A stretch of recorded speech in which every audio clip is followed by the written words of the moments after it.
Hello, everyone, and welcome to Photo Finds for November 18th, 2014. I'm your host, Nick Russo. Thanks so much for stopping by this week. Now, we're doing one of our hotel tours this week, so we're going to go ahead and get started at Disney's Old Key West Resort. This is my first time there, or it was my first time there. I had never been there, and I'm happy that I got a chance to go, and I really enjoyed my time there, and I'd love to actually stay there. We were just visiting the resort today, but I definitely would like to stay here. This is a look as you make your way into the main lobby, and this is kind of the main building where the bus stop is, and right behind this photo, if you were to turn around the camera shot here, you would see the bus stop where the Magical Express stops, and also the generic Disney buses to take you to various points within Disney World. As you head on in, you'll see some of the memorabilia and paraphernalia up on the walls that really give you the Key West vibe, but it's not overpowering. It's not touristy. It's very elegant and relaxed, and they do a really good job in keeping the whole Key West theme without, drowning you in it or making it tacky, and I really appreciated that.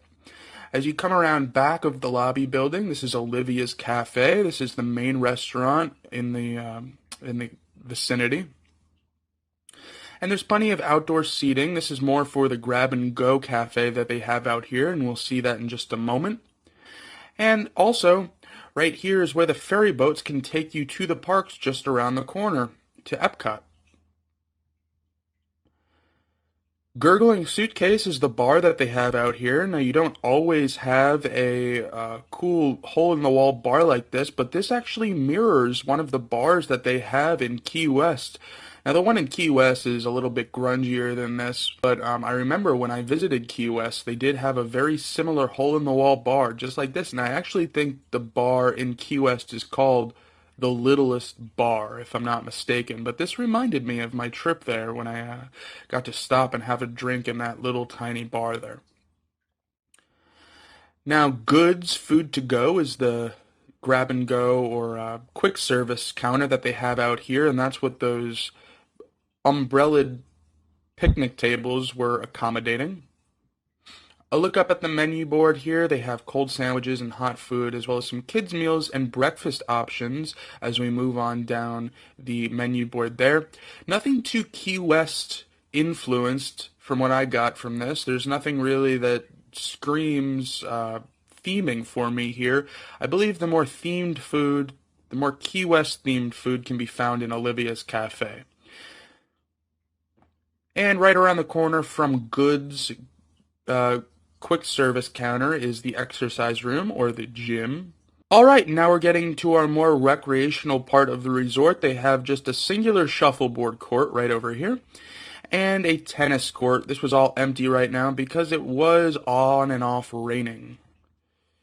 Right around the corner from that, they have a very nice shaded hammock area, and this is where you're getting into the more beach feel of the whole resort. Around the corner from that, a small playground. I don't know exactly what this area was. It just kind of struck me as a seating area, but I'm not exactly sure what this area is used for. Let me know if you know. A volleyball court right over here, and then a fire pit.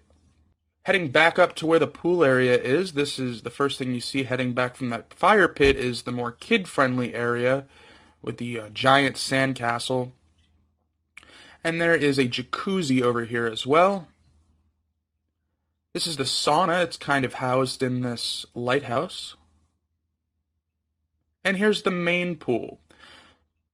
Nothing too overly themed. It's kind of generic, but it works for the resort. This is one of 4 pools on the property, and this is actually going to be the only one that I show you, unfortunately. I wish that I had shown you all 4 of them, but it did start to torrentially pour, and I couldn't stay at the resort for much longer, so this is the only pool I'm showing you in this episode of Photo Finds, anyway.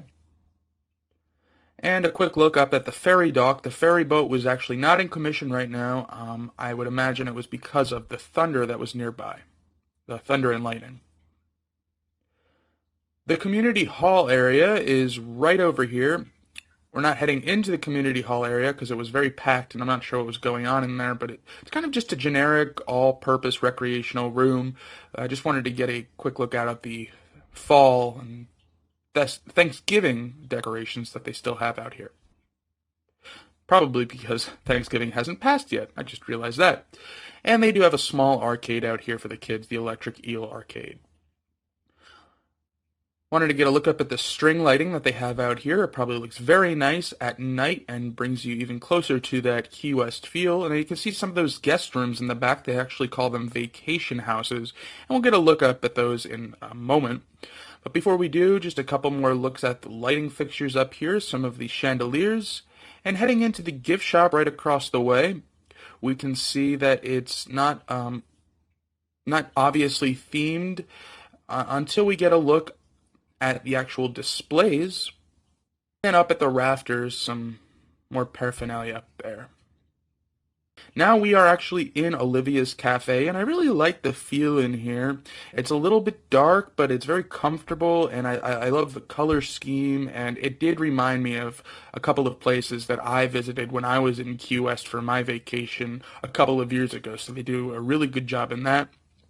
Right outside Olivia's, they have all of these framed photos that are lining the walls, and that is true as you actually sit in Olivia's and take a look around. A lot more of these photos are there, and I asked a cast member what these were, and these are of cast members' families from the opening of the resort. So these pictures that you are seeing are of cast members and their families back when Key West opened. Now we are heading into the main check-in building. It's not very big at all, and it's very dark, and there's no TVs in here or anything. It's just kind of a library setting with some art up on the walls, and it's a nice place just to get acclimated to the whole feel of the resort. Obviously, plenty of signage because it's a rather large resort, so plenty of signage to direct you to the different vacation homes and buildings as well as the different parts of the resort. And now we're getting a look actually at the vacation homes themselves without actually stepping inside, just an exterior shot of the color scheme and what you can expect. Just 2 floors, I believe some of them are 3 floors. And the railing, you'll see this a lot even at the main check-in building, the main lobby building. They have Mickey's embedded into the railings. Alright, and now we're leaving Walt Disney World entirely, and we're heading over to Universal Orlando. We're starting out here on City Walk, and this stage that they have set up here over on the water, it was set up for the One Direction interview portion of the Today Show. Their actual concert took place inside the studios, and we'll get a look at that stage in a moment. They also had a small platform over here for, I guess, different parts of the segment. Matt Lauer was there interviewing the band. Now we're heading actually into Universal Studios to get a look at some of the newer holiday decorations that have gone up. They're not all up, but some more garland and ornaments, things like that, are lining the merchandise carts and the buildings themselves. Some wreaths and things like that. The balloons are the things that aren't actually up yet, the Macy's holiday balloons. And up on the Mummy building we have some snowflakes. There's the large tree that's right next to Gramercy Park, and this thing is gigantic. It's, you know, if you've ever seen a Disney World tree up at the front of the park, it's the same thing. Universal just puts theirs in the back over by the park. Some more Christmas trees lining the canopies of the Macy's building. And then actually in Gramercy Park we have some Santa hats on top of the light post, as well as some more garland and ribbons on the light posts. Now, on this particular day, I mentioned that the One Direction event was going on, so they had a fan zone out here, and even despite the rain, they had a lot of One Direction fans out here waiting, I guess, to see the band. There were some photo opportunities, as you can see to the right and left of your screen there. And this is the actual entrance into the fan zone. Now, up on the Shrek building, Shrek 4D, they have replaced the Tonight Show advertisements with the Peter Pan live show that's going to be happening on December 4th on NBC. That show is going to be starring Christopher Walken as Captain Hook. I'm very excited about it, so they're advertising for that. And then the last thing I wanted to show you was this area here where usually there is a perspective photo opportunity. So you put your camera down here on this display that they have set up where you can, I'm doing a terrible job at explaining it, but you put your camera on this mount and it gives you a forced perspective shot, making it look like the Hollywood Hills are rolling in the background of the horror makeup show building. Okay, so now that I have confused you, that photo opportunity location is gone because during Halloween Horror Nights, they had set up a shed out here, a shack for the Bayou of Blood scare zone. They haven't replaced that photo opportunity yet. No word on maybe if they got rid of it completely, but right now, that opportunity is still gone. All right, ladies and gentlemen, thank you so much for stopping by and taking a look at photo finds this week for November 18th, 2014. I'm Nick Russo, and until next week, have fun, guys. Bye.